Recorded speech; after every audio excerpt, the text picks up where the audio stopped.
Chief minister Shri బట్టి వీరకర్బర్క మల్లు గారు, అలాగే కోమటిరెడ్డి వెంకరెడ్డి గారు మంత్రివర్యులు, అలాగే రాజ్ ఠాకూర్ గారు ఎమ్మెల్యే రామగుండం గారు, అలాగే గండ్ర సత్యనారాయణరావు గారు ఎమ్మెల్యే భూపాల్పల్లి గారు, అలాగే వినోద్ గారు ఎమ్మెల్యే బెల్లంపల్లి గారు, అలాగే రాష్ట్ర ప్రభుత్వ సలహాదారు హర్కర వేణుగోపాల్ గారు, ఐఎన్టీయూసీ నాయకులు, అలాగే minimum wages board chairman Janakprasad గారు అండ్ సింగరేణి డైరెక్టర్లు, ఇతర సీనియర్ అధికారులు, principal secretary energy Naveen Mittal గారు అండ్ ఈరోజు కార్యక్రమానికి విచ్చేసిన అభ్యర్థులు, వారిలో 10 మంది గత సంవత్సరము ప్రారంభించిన రాజీవ్ గాంధీ అభయహస్తము స్కీమ్ ద్వారా సెలెక్ట్ అయిన 10 మంది అభ్యర్థులు ప్రభుత్వ సాయంతో వారు సెలెక్ట్ అయ్యారు.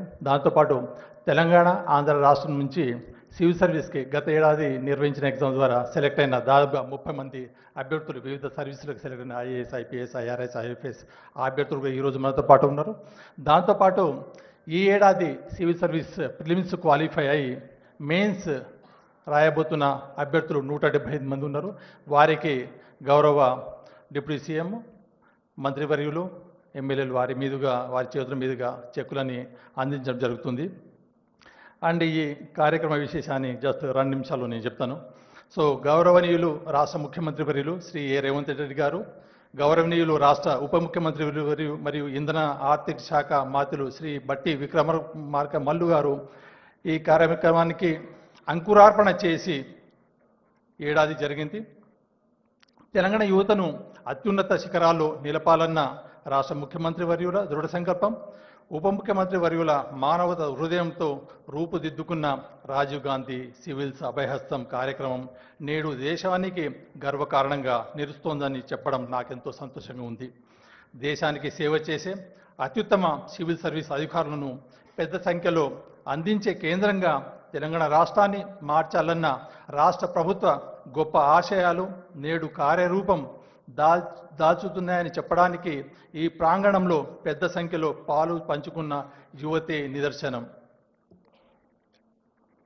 మొదటి ఏడాదిలో 140 మందికి ₹1,00,000 చొప్పున ఆర్థిక సాయం అందించడం ద్వారా ఈ పథకాన్ని ప్రారంభించుకున్నాం.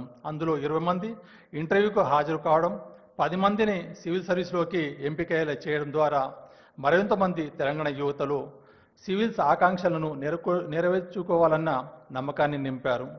గతంలో ఎన్నడూ లేని విధంగా ప్రభుత్వం సివిల్స్ ఆశావుల కోసము మాక్ ఇంటర్వ్యూలను కండక్ట్ చేయడం, అలాగే ఢిల్లీ తెలంగాణ భవన్లోనూ వసతి సౌకర్యాలను కల్పించడం జరిగింది.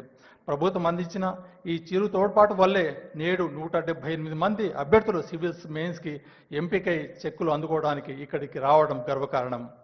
అలాగే గత ఏడాది రాజీవ్ గాంధీ సివిల్స్ అభయహస్తం ద్వారా తోడ్పాటు పొంది విజయం సాధించిన యువతకు తెలుగు రాష్ట్రాల నుంచి సివిల్స్లో ఎంపికైన ప్రతి ఒక్కరికి ప్రత్యేక అభినందనలు.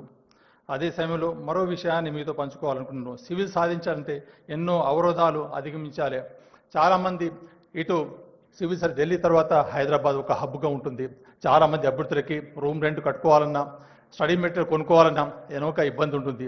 ఆ ఇబ్బందిని చాలామంది గ్రహించిన వాళ్ళే, పైన డయాస్లో ఉన్న పెద్దలు కానీ మీరందరూ.